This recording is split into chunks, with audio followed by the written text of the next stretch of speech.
halos kalahating oras na lang bago ang nakatakda niyang cesarean delivery nitong June 8, nakangiti pa rin sa kanyang vlog ang dating radio DJ mula Coronadal City sa South Cotabato na si Casey. Late na tayo sa party. 8 a.m. yung scheduled for repeat CS sa operating room. Naka-open na yung likod ko for anesthesia. Kasi 7:30 naman, kinuha na ako sa room. Pagpasok ko ng OR, parang doon ako kinakabahan kasi di ko kasama yung husband ko. Pero hindi niya lubos inakala na sa kanyang pagva-vlog, nakuna ng saktong mga segundo nang nagsimulang lumindol. Tinitingnan ko yung mga oxygen tanks kung gumagalaw sila. Oh my God, bakas!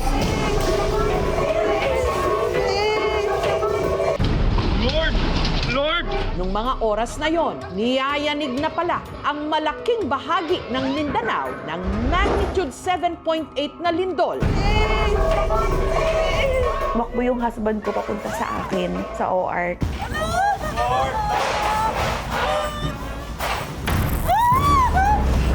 Mas lalo pa raw silang nataranta nang nagsimula nang namatay ang mga ilaw sa ospital. Wala na! Ligtas pa kayang mailuluwal ni Casey ang kanyang baby? Hindi inakala ng mag-asawang Casey at Alan na sasakto pa sa lindol ang mismong araw ng operasyon ni Casey. Kung ano-ano na nga raw ang kanilang naiisip noong mga sandaling yon. Pag bumagsak yung stairs o nahulog yun, parang yun na lang, ito na lang yung last memory ko. Ala, matatrap kami dito, mamamatay na kami. Hindi naman ako in pain or in labor, kaya ako tumakbo. Ang problema, Sa bed ko is yung hawakan is nakalock. So hindi ko alam paano siya bababain. Then naka-dextrose na ako sa likod. sa tindi ng tensyon, si Casey nagka-anxiety attack. Sobrang iyak niyan. Sinasabihan ko lang siya, kumalma siya kasi nandito lang naman ako. Mabuti na lang at nakalipas ang ilang minuto, tumigil din ang pagyanig. Wag na. Okay na to. Tapos na ba? Binubuhat lang ako from the 3rd floor.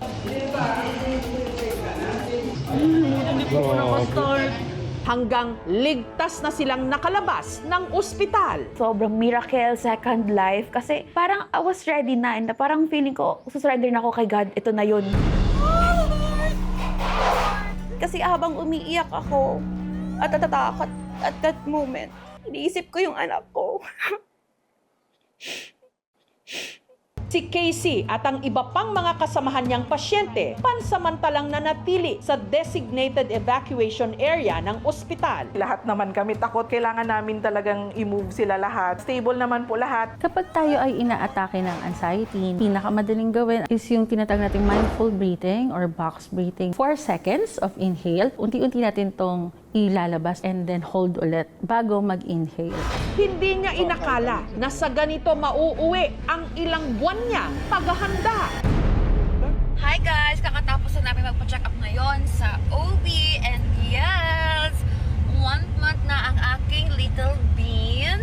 Mula nung nalaman ni Casey na ipinagbubuntis niya ang ikalawa nilang baby ng kanyang mister, ivlinag na niya ang kanyang pregnancy journey mula sa kanyang mga check-up, Thank you, Lord. Sobrang healthy ng baby at ready na talaga siya. mga pinaglihian, Last week pa lang naghahanap na ako ng balot, guys. pati na ang pagbili niya ng mga gamit para sa kanyang baby. Ginagawa ko yung vlogging para mabalikan ko yung mga memories, makita ng mga anak ko. Pero dahil CS o cesarean section isinilang ni Casey ang kanyang panganay na si Kaido noong December 2024, hindi raw kaya ng kanyang katawan na normal delivery ang kanyang pagluwal ng pangalawa niyang baby na balak niyang pangalanang James Kyrie. Ayan na nga yung aking baby bump, guys. Ang napili nilang araw ng cesarean delivery, June 8, 2026. Hinahabol namin sana na mapa-early yung schedule ko since yung husband ko is sasampa na ng barko. Hindi inasahan na ang bagong buhay na kanyang iluluwal mauudlot bunsod ng killer earthquake. Ang cesarean operation ni Casey, ipinagpaliban muna. Inabisuhan siyang magpa-admit na lang sa ibang araw. Hindi ko alam yung magiging reaction ko siguro pag nandun ulit ako sa OR. Samantala, matapos masigurong hindi napinsala ng lindol ang building ng ospital, nitong Huwebes, saktong humilab ulit ang tiyan ni Casey. Kaya inadmit na uli siya. At sa wakas, natuloy rin ang kanyang cesarean delivery para sa bago nilang bouncing baby boy. Akala talaga namin hindi na matutuloy. Safe naman kami ni baby at ng asawa ko, yun yung mahalaga at that moment na really God save us. Yung memory na yun talaga forever namin ma-cherish. Sa panganib ng pagluluwal ng sanggol, Lord! Na sinabayan pa ng lindol. Talaga nga namang sa panganganak, pirming ang isang paa. Okay tayo dito, wala na to. Nasa hukay. God bless all of you, mga nanay. Nakagugulat ang balita. 2 basketbolista ng Ateneo de Manila University nalunod at namatay sa kanilang team building sa Aurora Province.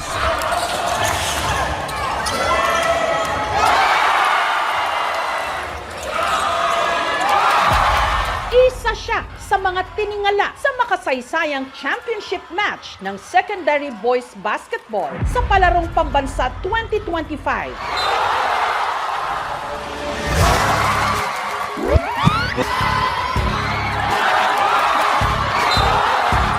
Ang kanyang trademark dunks.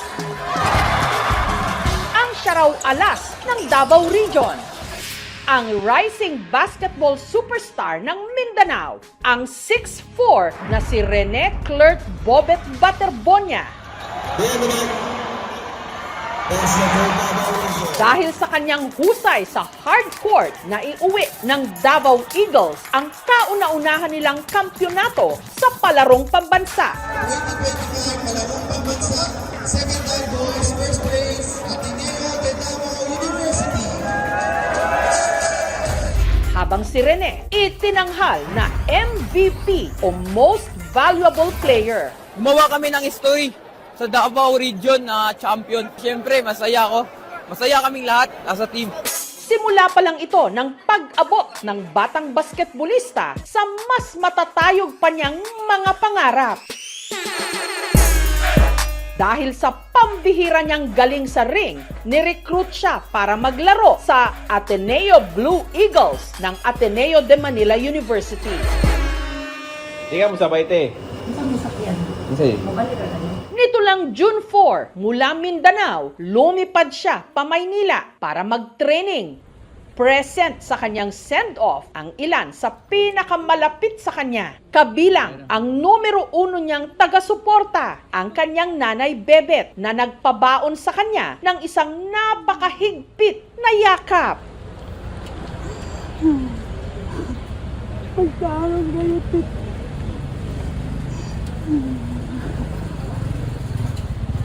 Ako gustong payo ka mo, pero para ganiyo. Bet. Sige, kita. Pengen. Ay, ma'am. Bosti. Yun na pala ang huli nila, pagkikita. Namatay ang 2 basketball player ng Ateneo Blue Eagles matapos malunod sa kanilang team building activity sa Aurora. 4 na araw lang mula nung lumuwas si Rene pa Maynila, pumutok ang balita na si Rene at ang teammate niyang si Divine Adili nalunod habang sila'y nagti-team building sa isang resort sa Dipakulaw, Aurora Province. Lumutang ang samot-saring espekulasyon. I think it is hazy. Bakit sa dagat? Bakit hindi sa swimming pool? Ano nga ba ang katotohanan sa likod ng kanilang biglaang pagkamatay?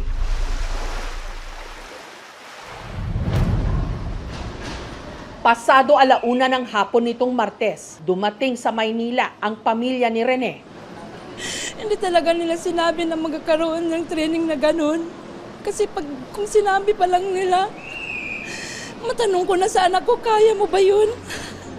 Ang mga labi ni Rene na unang inilagak sa isang memorial chapel sa Quezon City. Sa bayan ng Talacugon, Agusan del Sur, ang hometown ni Rene o mas kilala rito sa palayaw na Bobet, ramdam ngayon ang pagdadalamhati. In behalf of our homegrown pride, Bobet, Materbonia, from this place. I was thinking at first that I would be removing this after the 66 palarong pambansa. But now he's gone. We owe it all to him. This might as well stay here as long as it takes. Napakabait sobra. Kaya nga, sobrang masakit sa amin. Iningatan namin lahat mula sa hindi pa siya kilala, tapos isang iglap mawawala lang lahat. Parang nakakapanghinayang naman. Yung batang isang nasa province o kilang bukid lang is makapaglaro na sa mga UEP games, mas gagalingan ko pa lalo at handa akong matuto pa. Sa bahay na ito sa barangay San Nicolas, namulat sa payak na buhay si Rene. Magpahanggang ngayon, hindi pa rin tanggap ng kanyang lolo Renato at lola Marilyn ang napakaaga niyang pagpanaw. Ang dami ko nung sa gabi talagang basang-basa dahil sa luha. Talagang sayang si Rene. Sayang na sayang talaga. Bobet! Bit! Bakit mo kami iniwan, Bit? Lablab ikaw ni Ma'am. Lablab ikaw na mo, Bit. Ang mga nakolektang gold medals ni Rene nakadisplay sa kanilang sala. Nakasampay rin ang mga paborito niyang jersey. Yung sa NBA ito na Rising Star sa Manila, siya lang napili dito sa ano. Ito yung sa laro nung palarong pambansa sa 26. Hindi pa ito nilaban, parang amoy pa ito ni Bobit. Mas maganda yung sabi, huwag na laban para nandito pang amoy niya. Si Rene, tila naman na raw ang husay sa pagbabasketball sa kanyang amang si Boboy. Ang tatay niya, siya ang best player ko parati dahil magaling talaga ang papa niya. Walang hilig sa basketball yan. Noong mga 13 years pa siyang, Nabit, maglaro tayo kasi sayang ang height mo. May potensyal ang batang to. Marunong. Sa basketball court na ito sa kanilang baryo, unang nakitaan ng potensyal si Rene. Ang malubak nitong lupa ang siya raw humubog sa kanyang tatag. Sa basketball rin namang ito, nagawa sa kahoy, una raw inaral ni Rene ang kanyang signature dunk. Itong ring na to, dinadunk po ito ni Bobit. Minsan, nagigiba. Pag nasanay ka na sa ganitong lupa, ma'am, pagdating mo sa court is parang simple na lang sa inyong maglaro.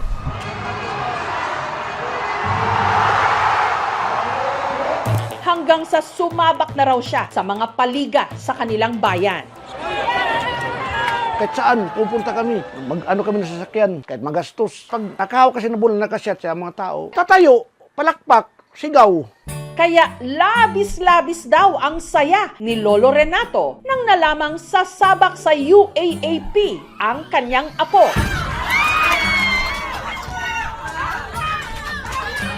Si 55 inches to, inutang ko lang. Kaso wala kayo mapapanood. Sa uli ko lang kaya to. Wala na si Bobit eh.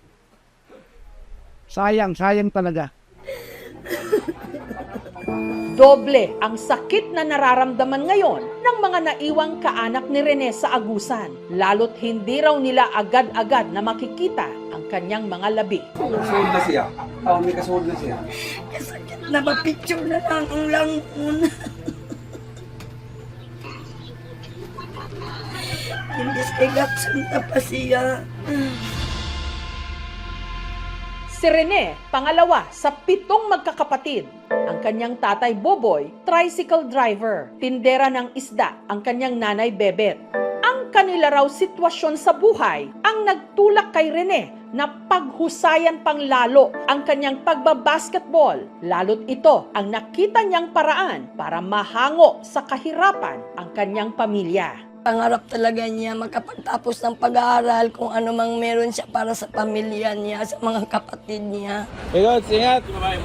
Nung hinatid ko siya sa Ateneo de Manila, yung last conversation namin before kami humiwalay, sabi niya na hindi daw siya uuwi ng Davao for 5 years kung hindi siya yayaman para maahon niya sa kahirapan yung kanyang pamilya. Kasama ni Bobet na nasawi sa trahedya ang isa pa niyang teammate, ang 21 anyos na Nigerian national na si Divine Adili.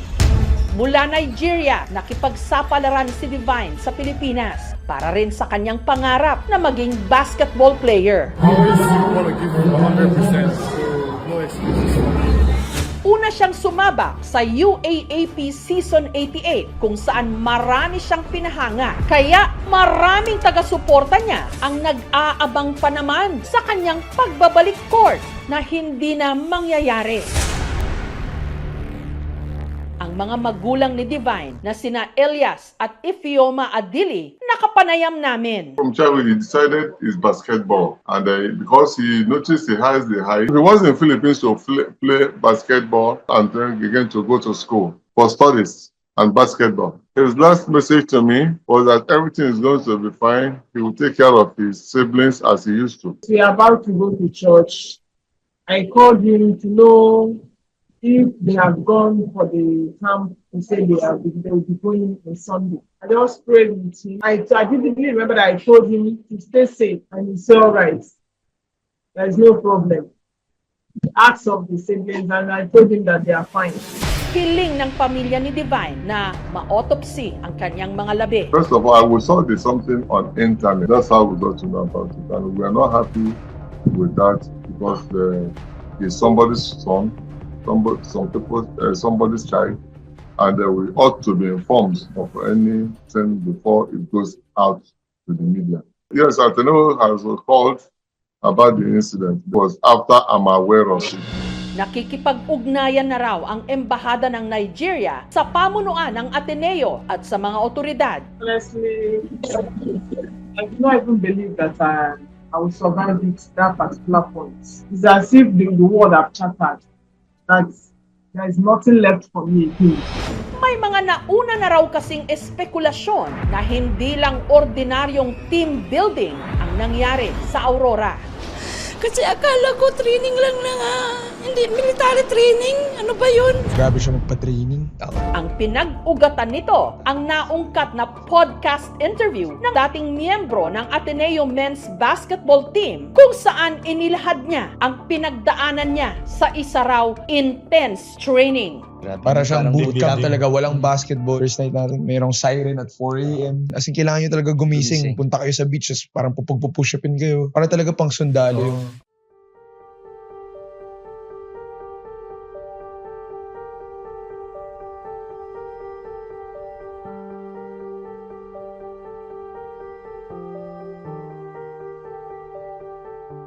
Ipinagtataka naman ng pamilya ni Rene, paano raw ito nalunod, gayong marunong daw itong lumangoy. Dito sila naglalaro, naliligo. 20 meters may yan. Laking pagtataka rin nila kung bakit patuloy pa rin di umano ang tinatawag na bootcamp, gayong may mga muntikan na pala noong maaksidente. Through the years, parang ini-improve daw nila na parang mas safe. Kahit since 2017 until now, every year daw nila ginagawa pero first time daw to na may mga namatay. The most faithful barometer of telling us kung ano talagang nangyari are the 16 or 17 people that were there, the players and the coaching staff. And unless and until they actually speak on a sworn statement signed by them in the presence of a lawyer, we will never really know what's accurate. That's the only way we can get to the bottom of the truth. Nitong Miyerkules, matapos ang closed-door meeting ng pamilya at pamunuan ng Ateneo University Athletics Office, humarap sa media ang pamilya Baterbonia. Nag-usap kami kanina and then may mga sinabi sila na ganyan yung nangyari. Sinabi ko na may kulang sa explanation nila. So 40 daw yun nangyari. Naahon daw yung anak ko 30 minutes. Nabalitaan nila ako is 1 hour pa. Sabi lang sa akin na si Rene, na-aksidente po siya, nalunod. Mula noon, Wala nang info sa akin. Ba't hindi sila kuan sa mo aba? Communicate nga to. Tita na niya nag-send sa ako kuan kanang picture or video nga patay na ako ang anak. Pinuntahan ng aming team ang resort sa Dipakulaw sa Aurora kung saan nag-training at nalunod ang mga biktima. Tumangging magpa-interview ang pamunuan ng resort pero ayon sa nakausap ng aming team, lubha raw talagang napakadelikado ang dagat sa kanilang lugar. Susupali po kasi yung mga dayo po na natatapat sa ganun. Nilalabanan mo nila, gusto nila talaga makabalik sa pangpang. Hindi po napapagod, nalulunod. Ayon naman sa isinagawang investigasyon ng PNP, napag-alaman na ang ikinamatay ng mga biktima asphyxia by drowning. Ibig sabihin, kinapos sila ng hininga, sanhi ng pagkalunod. Wala rin daw silang nakitang foul play. Base din po ulit sa sinumpaang salaysay ng mga nag-rescue ng mga MDR or MO technician, wala po silang nakitang weights po sa paa or sa kamay po ng mga biktima. Wala din po silang napansin na mga galot sa katawan ng both of the victims po. Wala pa po kami nakitang ibang anggulo. Sabi nila, aksidente lang daw talaga yung nangyari. Sinabi ko lang sa kanila nga, aksidente yung nangyari dahil sa kakulangan nyo. Ayon naman sa Acting Deputy Commander ng Philippine Coast Guard sa Aurora na si PO2 Nico Cilindro, posibleng nalunod ang mga biktima dahil sa tinatawag na riptides. Ang rip current o mas kilala bilang riptide, isang malakas at makitid na agos ng tubig na humihila mula sa pampang sa mas malalim na bahagi ng dagat. Delikado ito dahil kaya nitong tangayin kahit mahusay na manlalangoy palayo sa baybayin at magdulot ng panic at pagkapagod. Sa maraming kaso ng pagkalunod, rip current o riptide ang isa sa mga pangunahing sanhi. So ang rip current kasi may bilis siya na 5 miles per hour. May two-way kasi yan ma'am, pwede mong mag-float ka lang, in short mo labanan yung current, or next option is lalabas ka dun sa sa current na yun, either sa kanan or sa kaliwa. Kasi yung current may lang siya, specific na laki o lawak lang na siya. So pwedeng lumabas ka doon tapos saka ka magpunta sa shoreline. Gayunman, ayon pa rin sa PNP, hindi pa nila isinasantabi o nirurule out na may nangyaring hazing di umano sa pagkamatay ni Rene at Divine. Sa kabila po ng pagdeklara ng PNP na ito ay isang pure accident, hindi pa rin po otomatikong mawawala ang liability ng institusyon, gayon din po ng mga iilang individual. Meron po tayong tinatawag na duty of care, lalo't higit sa mga institusyong pang-edukasyon. Dito po sinasabi na kung mayroong pagkukulang sa seguridad, pangangasiwa o paghahanda, maaari pa rin pong magkaroon ng liability or mapatunayan na mayroong negligence. Nito lang Huwebes, lumabas ang mga balitang nag-leave na di umano sina Baldwin at Kimpo. Sa parehong araw din, inilabas ng Department of Labor and Employment o ng DOLE ang show cause order laban kay Baldwin. Pero nung hapon ding yon, nakita na si Coach Baldwin sa misa na isinagawa sa Ateneo. Sinubukan naming hingan ng pahayag ang Ateneo de Manila University pero hindi sila sumagot habang ginagawa ang ulat na ito. Pero sa naunang inilabas na statement ng universidad, June 11, sinabing nagsasagawa na ng sariling fact-finding investigation ang universidad. Nakikipagtulungan din daw ito sa mga investigasyon ng mga otoridad. Ayon sa Ateneo, prioridad nila ang katotohanan, pananagutan at suporta sa mga naulilang pamilya. I'm Coach Tab Baldwin. Nito lang Biyernes, naglabas na ng statement si Coach Tab Baldwin. I'm here this morning to speak to the families of my two basketball players, Divine Adili and Rene Barbonia. Yes, as a coach, I lost my boys too. Never again would I be able to help them develop into the basketball player they wanted to be, to help them grow into the young man that they promised that they could be. But that's insignificant compared to what you families are experiencing. As a coach, we are entrusted with the growth of our basketball players, the development of these young men into future professionals. But mostly, as a coach, I'm entrusted by you, the parents and the families, with first and foremost their well-being. And in this, I feel I failed. To the depth of my being, I'm sorry.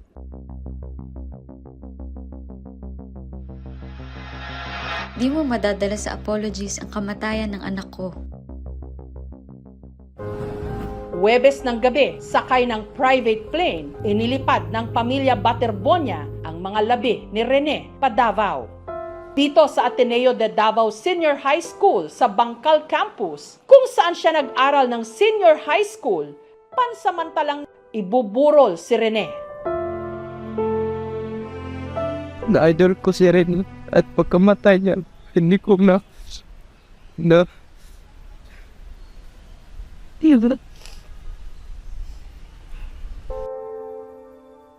There will never be another Rene Baterbonia.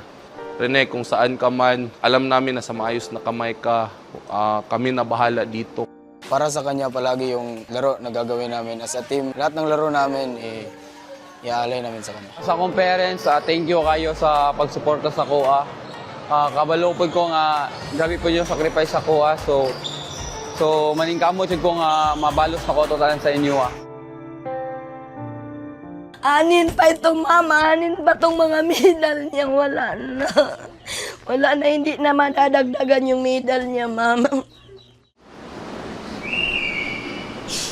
Gusto ko lang malaman bakit ganon. Dami akong tanong, hindi pa nasagot. Sa loob lang ng ilang buwan, parang bola ring bumaliktad ang kapalaran ni Rene. Mula sa pagiging bayani ng kanilang bayan at simbolo ng pag-asa ng kanilang komunidad na kahit laki sa hirap, pwedeng maabot ang malalaking pangarap, biglaan naman siyang binawi ng tadhana. Pero bilog pa rin ang bola kahit ano pa. Ang pagkamatay ni Adili at ni Baterbonia dapat mag-iwan ng mahahalagang leksyon para sa mga namumuno at kinauukulan, para ang mga susunod ding mangarap ng matayog mahawakan din ang bola at madala ito sa kanilang kinabukasan.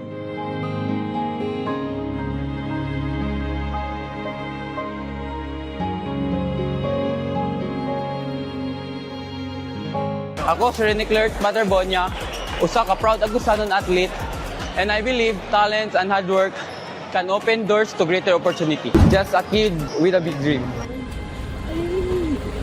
Pagdalong.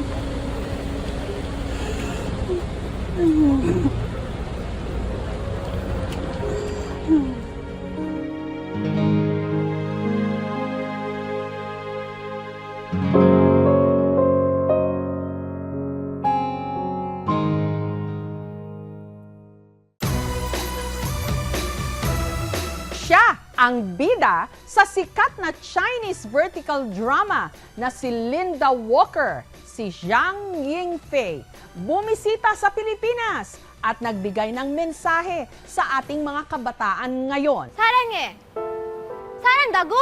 Ang malateleseryeng drama na papanood lang noon sa telebisyon. Pero sa nakalipas na mga taon, dahil na rin lahat tayo nakatutok na sa ating mga cellphone, ang mga kwentong pang soap opera kinunan na ng patayo o vertical, at ang istorya at mga pangyayari mas maikli, simbilis lang ng reels sa TikTok. Kagatin.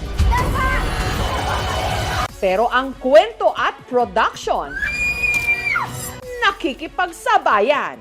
Isa ka rin ba sa mga kasalukuyang nahuhok sa vertical dramas? Pero kung ang Mexican novela noon merong Thalia, Ang Korean novela, merong Song Hye-kyo o Lee Yong-a o yung gumanap na si Jang Gyum, siya siguro ang maituturing na pinakatumatak ngayon sa vertical dramas. Ang dalagang kahit laki sa hirap at probinsya, nagsumikap. Kaya nakapag-aral siya sa isa sa pinaka-prestigyosong universidad sa China, kung saan niya ipinamalas ang kanyang pagiging genius. 719! Linda Walker, 719 ang nakuha mong score! Heredera at palabang genius na bida sa hit Chinese microdrama na The Heiress Who Won with Brains. Si Lin Su Wang, ginampanan ng Chinese actress na si Zhang Yingfei o mas kilala ng kanyang Pinoy fans bilang si Linda Walker. Dahil ika nga ng mga Gen Z, Pinoy-coded o Pinoy na Pinoy ang takbo ng kwento ng buhay ni Linda. Marami tuloy sa atin na hook, nabuhay din ang samot-saring memes. Ang score ko mataas pa sa 650 points na walang adjustment. Ginawan pa ng mga skit. Bakit 254 lang ako, ikaw 790? Kinopya ko lang naman sa'yo lahat eh. Bakit? Anong set ka ba? Kasi ako set A. Ikaw? Set B. Pati na makeup transformation. Galing ako sa Brookshire. Ang grade 12 student nga mula Quezon City na si Ellie, certified K-drama fan daw talaga. Pero nag-iba raw ang kanyang hilig nung napanood niya si Linda Walker. Minsan nagde-daydream po ako na kinuha lang po ako sa bahay ampunan. Lumaki po ako sa probinsya na lakas sa hirap. Tas ang totoo po talaga is anak mayaman po ako. Ni hao! Si Ellie, relate na relate daw kasi kay Linda dahil siya'y isa ring prom D. Ginagalingan ko po lalo, katulad ni Linda Walker, para po makapasok sa dream school ko. Ako ang tunay na rich kid sa capital city. Kung bakit damang-dama natin ang mga dialogue ni Linda Walker, siya ang dahilan. Ako si Linda Walker, isang mahirap pero matalinong high school student sa probinsya ng Brookshire. Hoy Linda, paano mo nakuha yung score mo? Nandaya ka, no? Hindi ako nandaya. Gusto ko makapasok sa Luminara University kaya nag-aral ako ng walang tigil. Aray ko! Aray, bitiwan mo ako! Ako si Kim Pomeda ng Sampaloc, Manila, ang Filipino dubber ni Linda Walker. Iba raw talaga ang target na role ni Kim nung siya'y nag-audition. Ang kinakareer ko talaga hindi si Linda Walker, si Nancy Lewis, yung kontrabida kasi isa lang yung line niya sa audition. Naglabas na ng list ng mga nakapasa. Tapos nakita ko, Kim, Linda Walker. Ang pangarap ko talaga, makapasok sa Luminara University. Na-pressure ako kasi bida to eh. Tapos alam ko, Chinese reels, mahaba to. Ako ang tunay na rich kid sa capital city. Kawawa, napagpalit ako nung pinanganak ako. Dumating ako sa dubbing ng ang ganda, umuwi ako ng mukha na akong ewan.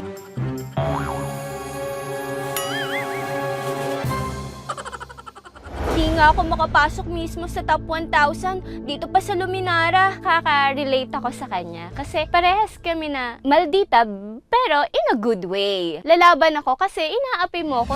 Hindi man daw niya kayang tapatan si Linda Walker sa kanyang academics. Bumawi naman daw noon si Kim sa sports. Kung siya si Linda Walker, ako naman si Linda Runner. Ganun. Noon, naging track and field player ako. Tapos, naging representative ako ng Philippines sa Ohio, USA. Ito na ang pinakahihintay kong moment to shine. Masaya ako na dadating siya kasi hinihintay talaga siya ng mga Pilipino. Check na check ka dyan, Kim. Dahil sa linggong ito, ang gumanap na Linda Walker sa serye, ang aktres na si Zhang Yingfei, bumisita rito sa Pilipinas.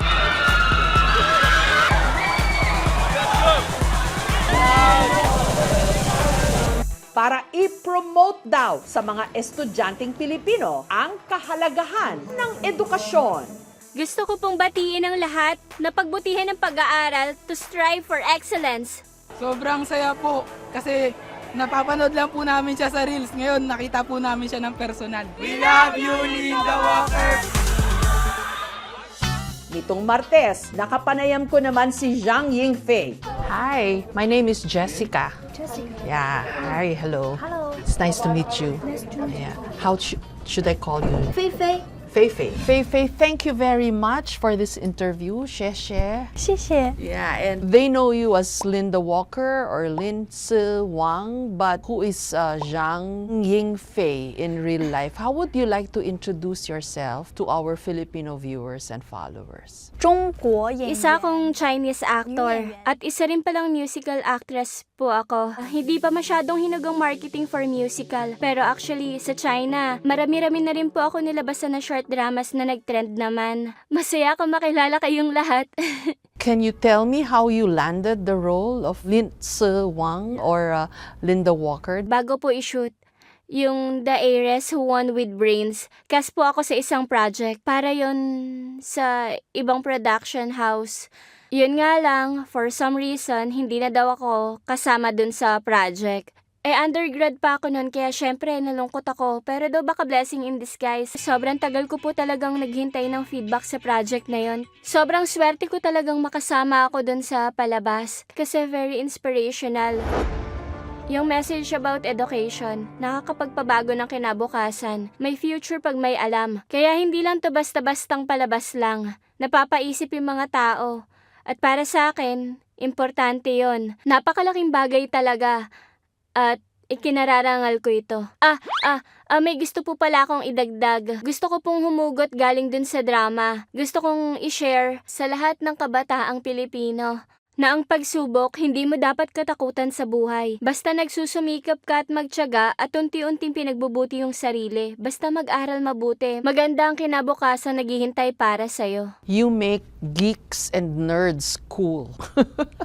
I think that's the central message of the series, because some students, they just get along, they just want to, have fun. But Linda Walker, she's a geek and she's a nerd and she's cool. No, sa tingin ko nga po sobrang cool na bagay ang pag-aaral ng mabuti. Sa moderns lang siguro itong si Linda Walker, pwedeng tawaging na parang intellectual hot nerd. Pero deep down, napaka-sexy niya. Dahil determinado siya sa sarili niyang goal. Were you a serious student too? Siguro kasama po ako sa mababait na students. Pero di ko matatalo si Linda Walker. Pagdating naman sa paraan ng pag-aaral niya, hindi rin siguro ako makakascore ng lagpas 700 points sa college entrance test. Art student kasi ako, medyo mahina po ako pagdating sa math. Medyo mabilis po akong antokin dyan eh. Pang-arithmetic level lang po ako. Pag nagmamath po ako, mabilis po talaga ako antokin. Like me.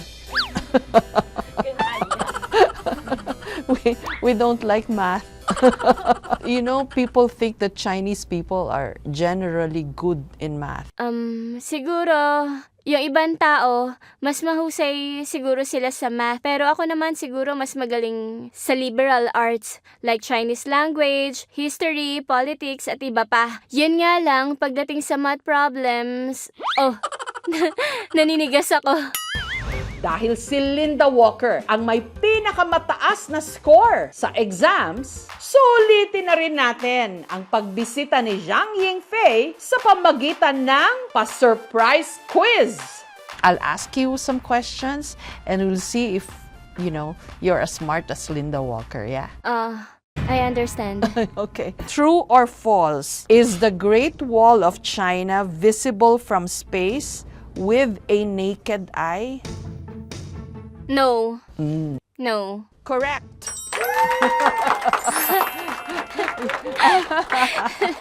True or false? Fortune cookies, did they originate in China?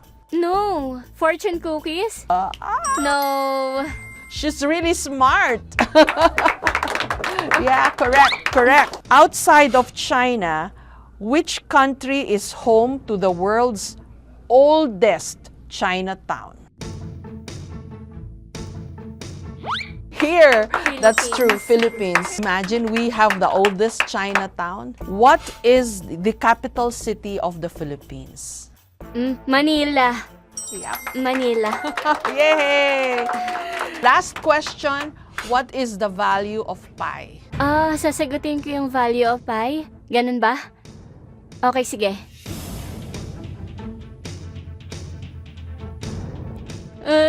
Eto na. Oh my God. You Ano, completed tama ba it. ako? I was going to be happy with 3.14, but you wrote all the other digits. Perfect! You got the perfect score. Gaya ni Linda Walker, lumaki rin daw si Fei Fei sa isang probinsya sa China. Yung bayan kung saan ako lumaki, simula bata, ay sa probinsya ng Hebei sa China. Yung pinasukan kong elementary school, simula bata hanggang teenage years ko, lahat yun ay nasa probinsya ng Hebei, dun sa Qinhuangdao City po. Simula kabataan ko po, nung pa-junior high ako, nakapasa ako sa test. Nakapunta ako sa Beijing. Kaya relate ako kay Linda kasi galing sa Hebei, nakapag-aral ako sa Beijing. Ang kaibahan lang namin ni Linda, pa-college na siya nakatungtong ng Beijing. Sobra ko talagang pinangahawakan at nire-respeto yung motto ng university. Seeking truth, creativity, and beauty. Importanteng alamin ang totoo. Kaya mahalaga yung sinseridad kasi po, yan ang naglalapit sa puso ng bawat tao. Is she living her dream? Sa loob ng bahay namin may TV set kami. Yung lumang TV nung time na yon sa napakaliit na screen na TV set na yan, may TV show ang title Lotus Lantern. Naisip ko, wow! Anong career yan? Sobrang interesting. Tapos ayun, dun ko naisip na gusto ko maging artista. Speaking of being an actress, I would think of it's pure and simple. Hindi yan whether kung sisikat ka o hindi ka sisikat. Kasi sa totoo lang, yung halo mo, galing yan sa character na ginagampanan mo or role mo. That's a great answer, Fei Fei. Yeah, so you're more for the craft of acting. Oo. Here in the Philippines, so many people watch your vertical dramas and you're very popular. Maraming salamat po sa pagmamahal nyo. Baka kaya rin po mainit ang pagsalubong sa akin dito sa Pilipinas. Kasi dahil kayo Linda Walker, mas gagalingan ko pa ang portrayal ko ng mga character. Gusto ko pong marami pang mas matuwa sa mga gagawin ko. Have you tried some Filipino food? Filipino cuisine. Alin yun? Ano pagkain yun? Oo nga! Wow, so delicious! Adobo. Ang sarap-sarap! You love the adobo? Oo, gusto ko talaga. Sabi ko, Hindi ko na rin syempre palalagpasin ang pagkakataon na magpa-tutor kay Linda Walker mismo. This one, it says, mabuhay, mahal ko kayo. In English, it means, hello, I love you all. Ay, ano nga ulit yun? Teka lang, nakalimutan ko. I love you all. 你好，我爱你们。你好，爱你们。你好，你好，我爱你们。Yeah! Diyos ko po. Mabuhay. I love you. I love you. Oh, yay! Samantala, ang nagdub ng boses na Linda Walker dito sa Pilipinas na si Kim. Oh, she's Kim. Kim, this is Fei Fei. Hello, Linda Walker. I love you! Maraming salamat sa kanya. Kaya napamahal yung character sa napakaraming Filipino viewers ay dahil sa ginawang pagtagalize ni Kim sa character ni Linda Walker. Kaya salamat, Kim. Masaya po. Hindi po talaga ako makapaniwala na mamimit ko siya. Kasi parang this year lang, nasa monitor lang po siya. Binobosesan ko lang siya. Ngayon, katabi ko na po. Sample nga. Paano mo I'm asking her to give her a sample of how she translates it. Ako si Linda Walker. Isang mahirap pero matalinong high school student sa probinsya ng Brookshire. Wow! That's how she sounds on the vertical drama. 大家好，我是林思旺，我来自山河四省，是一名小镇做题家。在我18岁高考那年，忽然有一天，他们告诉我，我居然是豪门被报错的真千金。OK。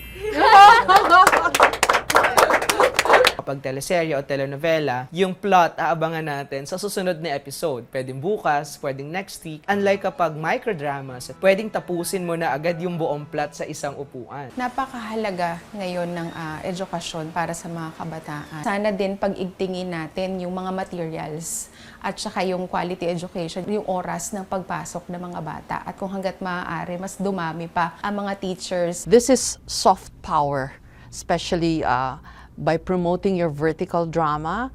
You're also helping forge better relations between China and the Philippines. So is that how you see this, your role too? For sure, ang mga kabataan ng dalawang bansa, very similar ang iniisip at outlook sa buhay.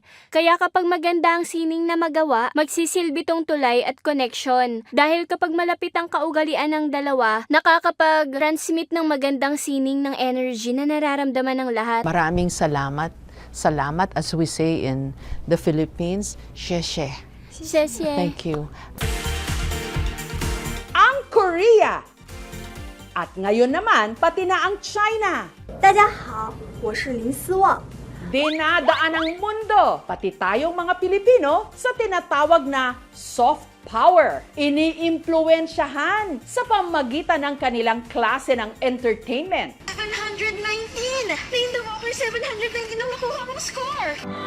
Siguro nga, hindi man tayo nagkakaintindihan o nagkakaunawaan sa ilang mga issue at bagay-bagay pagdating sa mga kwento ng buhay na isinasadula, pare-pareho lang tayo ng mga pinagdadaanan at pinaghuhugutan para patuloy na lumaban. EKMJS na yan!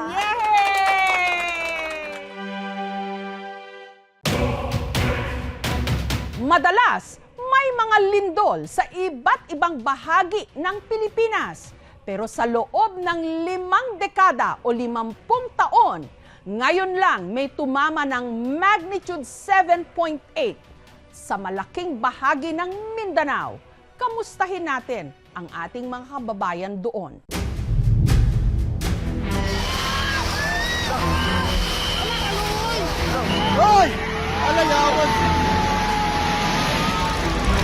Disaster zone ang dinatnan kong General Santos City nitong Miyerkules.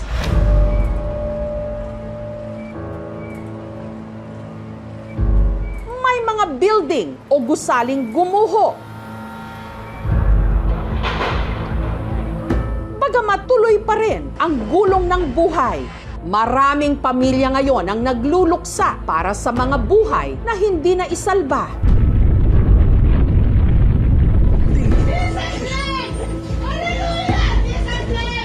Oh!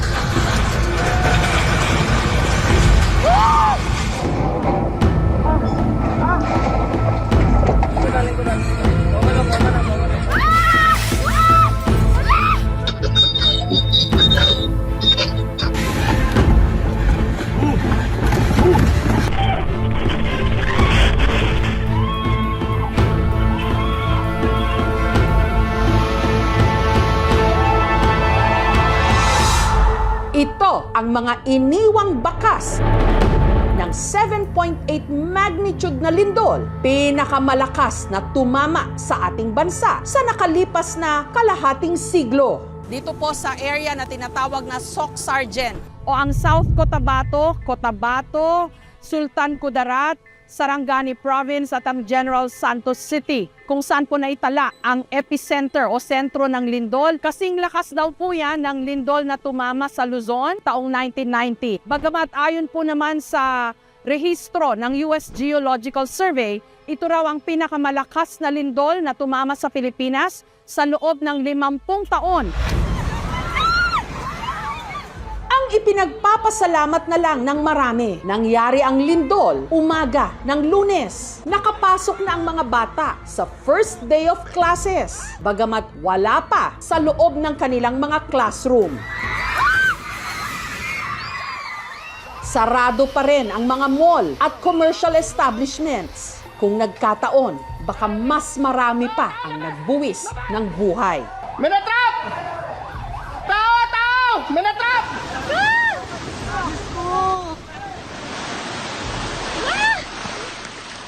pati ang Lake Holon sa South Cotabato niyanig.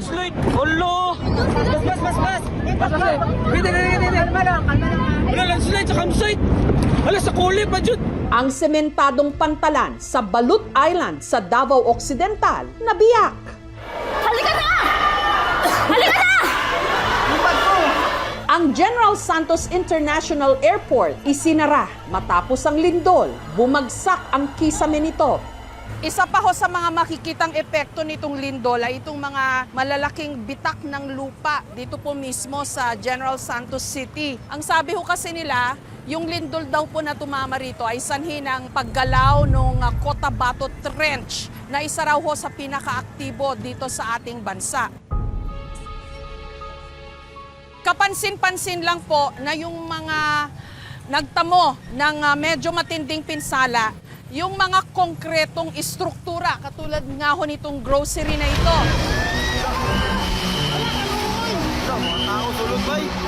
Sa loob po ng grocery na ito, 4 ang naipit ng lindol. Yung isa nakaligtas, may 2 na-recover ng patay. Meron pa pong isang missing as of today, Miyerkules, June 10.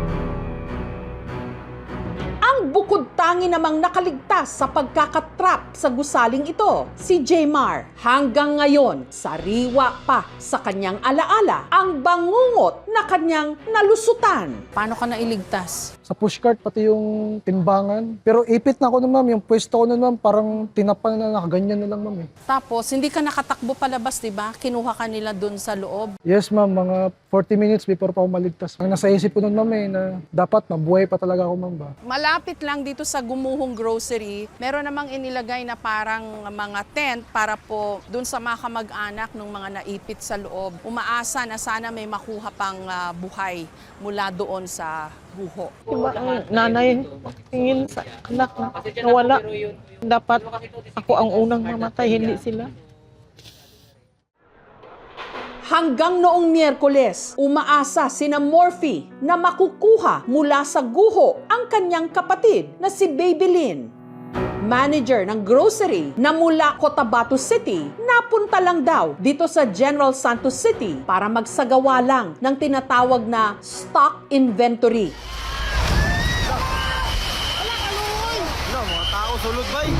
Nakalabas na raw sana ang kanyang kapatid noong lumindol, pero bumalik pa sa loob para tumulong sa mga natrap hanggang pati siya hindi na nakalabas pa. May gusto ho ba kayong sabihin sa mga nagre-rescue? Sana po agaran na pong makita yung kapatid namin. Simula nung nangyari, 3 araw na ngayon, wala pa ring resulta, hindi pa rin siya nakita. Sana po buhay pa po siya.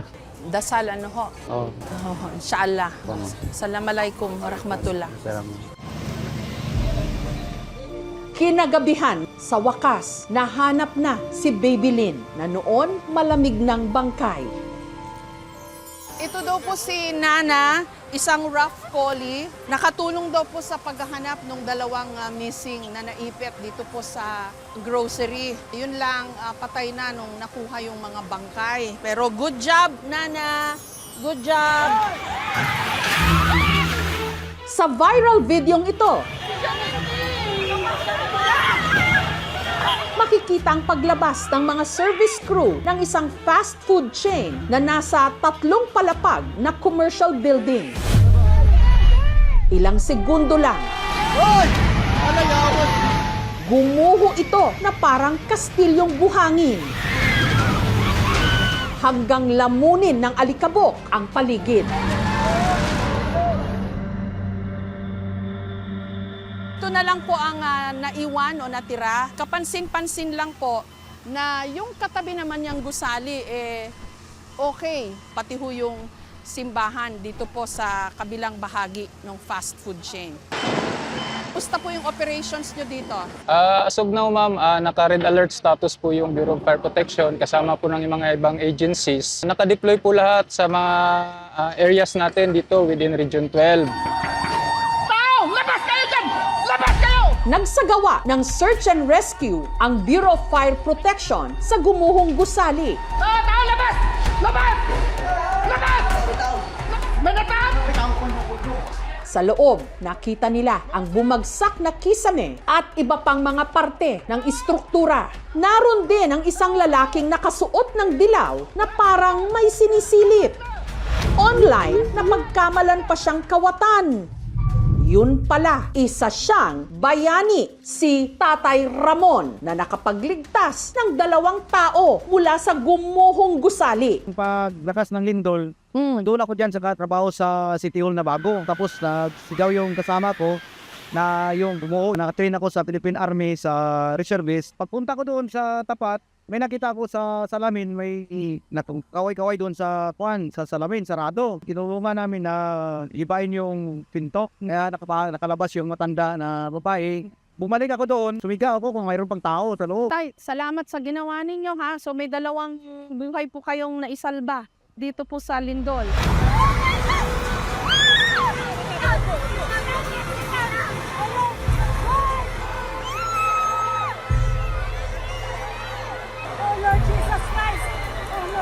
Sa isa sa mga nag-viral na video nung kasagsagan po nung lindol, yung kuhang-kuha po yung panic ng mga bata, pati na ho yung mga teacher, mga magulang. Dito ho yun nangyari sa Dadjangas West Central Elementary School. Nag-start kami ng flag ceremony 7 o'clock. Before 7 o'clock, meron kasi kaming pa-surprise sana sa mga bata, yung mascot. Papasok na sana, papunta doon, biglang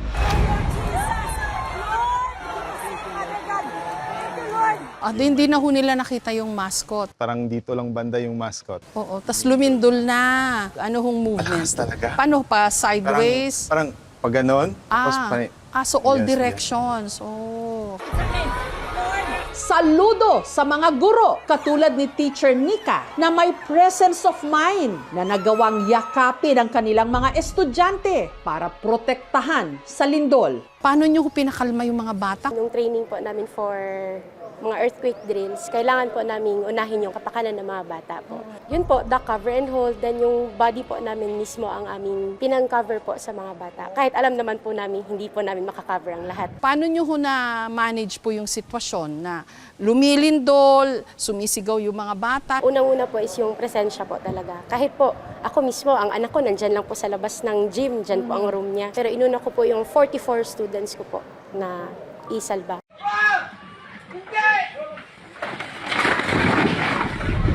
Libo-libo pa ring aftershocks ang naitatala. Pagkatapos ng lindol, ang ilan nasasanay na lang daw. So, anong ginagawa nyo ho pag malakas pa rin yung aftershocks? Hilo na po kasi kami. Nahihilo. Pero yun lang, nakikiramdam kami kung magsishake na malakas. Hanap na naman kami na safety. Sira din. Mukhang ano kaya ito, dumaan dito yung yung fault line. Hindi lang mga commercial establishment o mga matataas na building ang tinamaan ng lindol. Pati na mga bahayan. Kamusta ho kayo rito? Ito po. Natamaan ho ng gusto yung bahay nyo. Oo. Parang napagitnaan eh. Kasi sa downtown, may mga buildings Yes na po, na-damage yes po. pero walang masyadong bahay. Pero dito sa inyo, daming tinamaan pala dito sa subdivision. Nakakapagtaka rin po. Parang may dinaanan lang talaga yung lindol, no? Opo. Yung iba namang bahay, okay naman. Bali, 7 houses po yung affected. Ganito rin po ang itsura ng mga ibang bahay kaya. Oo. Ito, Anong speculation nyo? Anong theory nyo? I don't know, may nagsasabi na anong fault line. Kamusta kayo ngayon? Siyempre, kailangan mag-move forward kasi mahirap naman pag malugmok lang kami dito. Kailangan namin mag-isip ng paraan. May tinatawag kasi tayo na earthquake wave. Ang earthquake kasi may dinadaanan talaga yan. Kung yan na line na yan, medyo malapit siya or adjacent, yun yung talagang malakas. And then kung nakapatong pa yung gusali mo sa wave na yan, talagang may patutunguhan yung building mo. Yung age ng building, yes. Factor yan. Unang-una, paano sila na i-construct? Pagsunod sa building code, paggamit ng tamang materyales. Pangalawa, yung klase ng lupa kung saan sila na itayo. Pagka nagkaroon ng isang malakas na earthquake, ang mga struktura na nakatayo sa isang malambot na lupa, sila ay nakakaramdam o nakaka-experience ng mas malakas na paggalaw compared sa mga buildings na nakatayo sa mga matigas na bato. Yung fault naman na gumalaw ay offshore, so malayo siya. Yung energy na nirelease ng fault nito ay pare-pareho kayong naramdaman. Yun lang, yung response ng paggalaw ng lupa magkakaiba. Ang naitalang epicenter o sentro ng lindol ang Sarangani, katabing probinsya ng General Santos. May ilang araw ding hindi maabot ang bayan ng Glan kung saan 12 ang namatay. Ilan sa mga ito natabunan ng landslide. Marami sa mga kalsada at tulay, bitak-bitak at sira-sira pero tinambakan ng lupa para makadaan ang mga sasakyan. Una-una, na-trap kami dito sa Malapatan tapos babalik sana kami paglan. Hindi kami kadaan dito, yung clearing operation kami dito ngayon. Marami sa mga residente nagugutom na raw kaya nanlilimos sa gilid ng kalsada.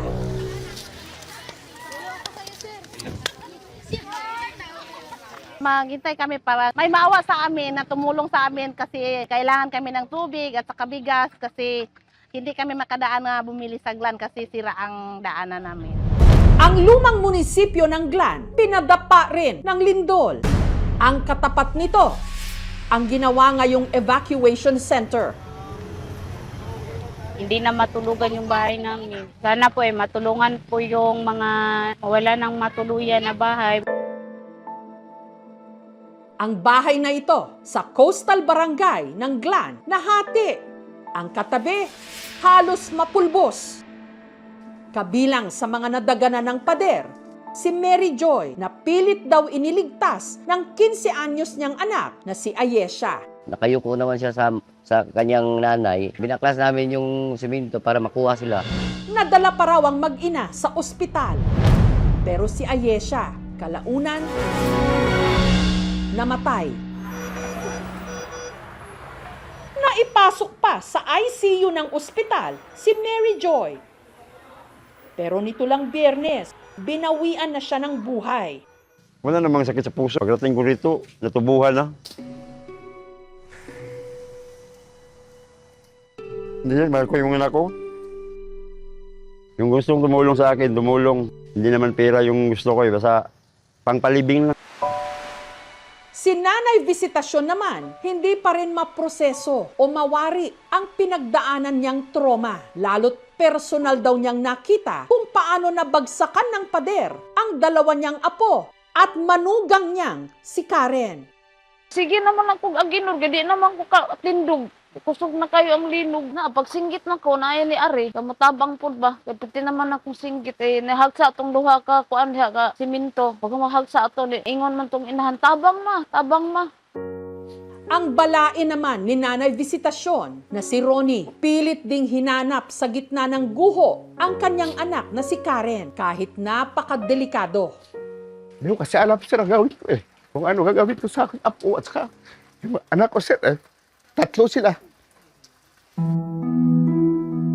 Yung babae nadala pa daw sa emergency. Sana tanggap kayo lahat. Doon na kayo sa taas. Kahit masakit sa amin, sir. Ganyan talaga, sir.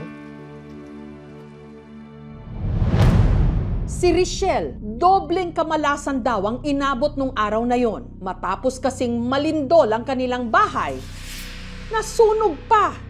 Nagpahinga muna ako dyan sa labas. Ako naglinis, may tao man dyan, pinatulong ko doon. Umakyat siya sa taas, nakita ko siya, nagsigarilyo siya. Ang nervous talaga ako. Yung lindol pa lang, tarantan ako. Tapos, dinagdagan pa yung sa sunog. Hindi lang bahay ang natupok, pati na ang maliit niyang tindahan. Hindi na mapapakinabangan. Hindi na. Baguran ko dyan. Tindahan pa naman yun, sayang. Wala akong hanap buhay. Hayaan ko na lang kasi at least buhay ako. Ayon sa PHIVOLCS, ang magnitude 7.8 na lindol na tumama sa Mindanao, bunsod ng paggalaw ng tinatawag na Cotabato Trench, na isa raw sa pinakaaktibo sa buong Pilipinas. Noong 1976, nagkaroon ng isang malakas na lindol, magnitude 8 or magnitude 8.1. Ang nag-cause din ng earthquake nito ay yung Cotabato Trench. Magkaiba lang sila ng segment. Naglabas ng animation ang Princeton University sa Amerika ng 7.8 magnitude na lindol na nangyari dito sa Pilipinas. At hindi lang pala sa Mindanao naramdaman ito, pati na sa buong mundo. Ipinaliwanag ng geoscientists ang nangyaring lindol na parang naghulog ka raw ng bato sa isang tubigan o pond. At dito makikita ang tinatawag na ripple effect. Ano ba ang magiging epekto sa atin ng worst case scenario sa Metro Manila? Tinitingnan natin ay ang paggalaw ng West Valley Fault. Pagka ito ay gumalaw, ito ay kaya niya mag-generate ng up to magnitude 7.2 and then intensity 8.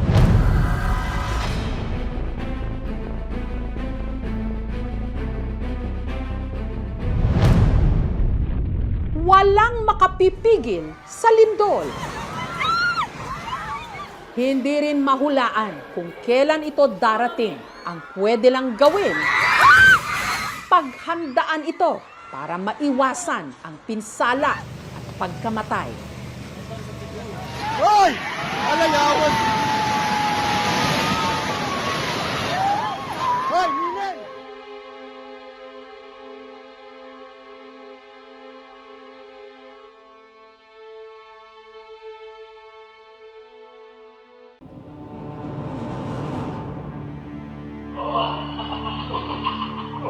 Nagtatawanan pa ang grupo ng mga lalaking ito nang ang kanilang masayang inuman na uwi sa katatakutan. Ang L300 van kasi na nakapark sa kanilang likuran, bigla na lang silang inararo. Kaya agad silang nagsitayuan para pigilang tuluyang magulungan ng sasakyan. Nawala na talaga ang kanilang amats ng kanilang napagtanto na umandar ang L300 van nang wala namang kahit sinong nagmamaneho. Nakatago yung susi, ba't umandar yung FB? Parang horror na gusto niyang banggain kami lahat. Natanggal yung lasing namin nung nangyari yun. Nasyak lahat eh. Ngayon pa lang, inuunahan na raw nila kayo. Hindi raw ito kaso ng mechanical error, kundi real-life horror.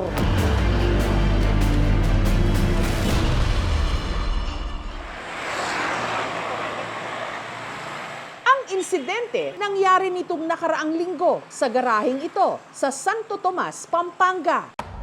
Masaya raw noong nagiinuman ang grupo ni na Paulo kasama ang amo nilang si Joseph. May kumakanta, may sumasayaw eh. Sa sobrang saya namin, lalong gumanda yung kwentuhan namin. Bandang alas 9 ng gabi, nagulat na lang daw sila nang narinig na biglang umandar ang makina ng L300 van na nakapwesto sa kanilang likuran. Umandar siyang pusa, parang may nagpapaandar na wala naman tao. Nagredondo yung sakin eh. Pagkatalikod ko, talagang ako yung sasapulin, ma'am eh. Si Paulo, sinubukang abutin ang kambyo ng L300 van para pigilan sana ang pag-andar nito. Para ma-neutral. Gusto niyang umandar mag-isa. Wala susi, walang driver. Talagang malakas eh. Kaya yung mga kasama ko nagpulasa na, tulong-tulong kami. Ang dami na namin, di namin mapigilan. Parang nagtutulak ang naka-handbrake na sasakyan. Kasi naka-primera siya sa taas, nahila ko siyang pababa, ma-neutral, namatay yung sasakyan. Electrical tsaka mechanic, wala naman po siyang technical problem. Mapapaisip kami eh. Sa pinikula lang napapanood yung mga umaandar na sakyan na walang tao. Nakakilabot, nakakatakot. Noon pa man daw kasi, may kakatwa na silang karanasan sa garahe kung saan nakaparada ang van. Pag yung timing na yung paligid, parang feeling mo may kasama ka na. Titingin mo sa likod mo, wala naman tao.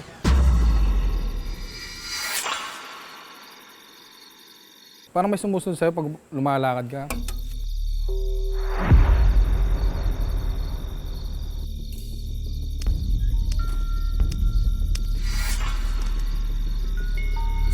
Pag titignan mo, wala naman.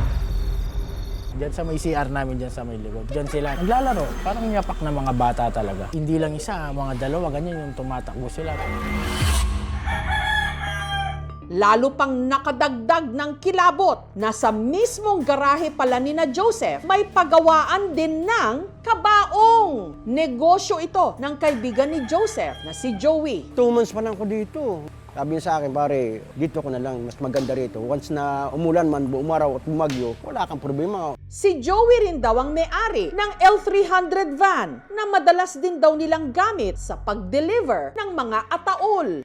Kung minsan, pinagsasakyan din daw nila ito nang ipinapakisuyo sa kanilang bangkay. Pinag-deliver ko lang ng kabaong, namatayan doon, na iuwi kung saan dito sa lugar sa amin. Makikiusap sila sa akin na kung pwede, ibabalik lang dito yung patay. Nakakabaong naman yun dahil ako. Ang van, minsan na rin daw nakapagsakay ng pasyenteng namatay. Nung nangyari doon sa kumpare ko na inatake siya, walang ibang magsiservice, hatid ko. Hindi umabot ng ospital. Sa mismo sasakyan ko, namatay. Alagang-alaga raw naman ni Joey ang kanyang van, kaya nagtataka siya kung paanong umandar itong mag-isa. Nangilabot nga ako nun, gawa nang hindi ko alam kung bakit nagkaganon. Parang horror na gusto niya banggahin kami lahat. At ngayon din lang daw nila ipagtatapat. Bago pa mag-isang umandar ang van, ang tireman na si Peng na kasama nila sa inuman, may napansin na raw na kakatuwang mga imahe sa loob ng sasakyan. May puti pong nakasayas. Sa isa sa harap, dalawa sa likod. Hindi po gano'ng aninag yung mukha. Natakot po ako, ma'am. Nangilabot po ako eh. Wala, halos lahat hindi kumikibo sa nangyari. Sa hiling na rin ni na Paulo, nagsama ang aming programa ng paranormal researcher. Sa paglilibot ni Ana de la Cruz, ano kaya ang kanyang madidiskubre? Gugulong na ang nakakakilabot na paranormal investigation. Andito yung batang babae. Susunod na. Yan, boss, kaya niya yung tanggeto.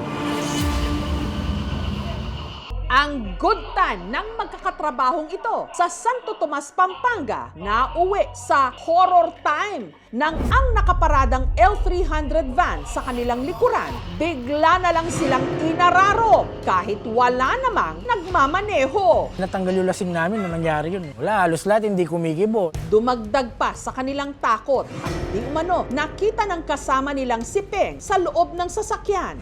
May puti pong nakasayas. Isa sa harap, dalawa sa likod. Hindi po gano'ng aninag yung mukha. Nitong Biyernes, binisita sila ng paranormal researcher na si Ana de la Cruz. Ito po yung umandar. Biniro lang po kayo. Sa tuwing aalis po kayo, lagi pong kasama tong bata na to. Dalawa po sila. Yung batang Tapos, babae, para sa likod. nasa likod. Opo. Pag yun yung umano rito, nagkakatuwaan sila, nabiruin natin sila, masaya sila, try natin kung ano yung reaction nila. Huwag po kayong matakot, hindi naman daw po niya sinasadya. Humingi naman po pasensya yung bata. Meron kayo nararamdaman? Oo, yung bata nga, andito oh. Kung nakikita nyo, nandito yung bata, andito yung batang babae. Nakaupo lang, tinitignan lang tayo. Kung halimbawa, kasama ko sa biyahe. Mahalin mo. Ano ko nung... Ano, bakit ma'am? Teka lang. Yan, boss, kaya niya yung tanggeto.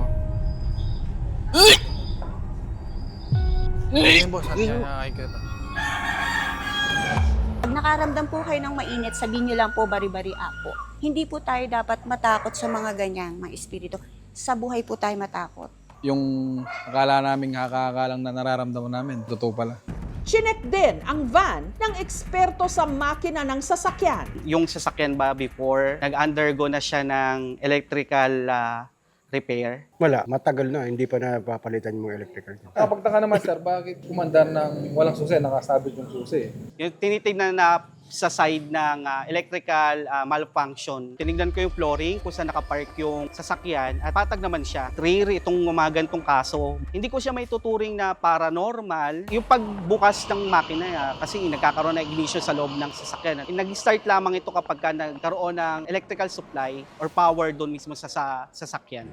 Ang nakita ko dito is simply electrical fault and mechanical fault, particularly sa mga starters, yan sa ignition. Baka kasi nagkaroon ng, let's say, mga loose wiring, nagkaroon ng short circuit, kaya as you can see, makita natin, aandar niya mag-isa. May tinatawag tayong intermittent fault. Maaring ngayon, okay siya. Pero kapag mamaya, hindi na check, saka lumalabas yung mga errors nung, let's say, ng isang system. Nasa inyo naman yun kung maniniwala kayo o hindi. Respetuhin nyo na lang kasi kami yung naka-experience Hindi naman kayo Hindi ba't bago ang inuman, nakagawian na ang unang tagay alay sa lupa. Para sa ating kasiyahan, walang masasagasaan. Thank you for watching, mga kapuso. Kung nagustuhan niyo po ang videong ito, subscribe na sa GMA Public Affairs YouTube channel. And don't forget to hit the bell button for our latest updates.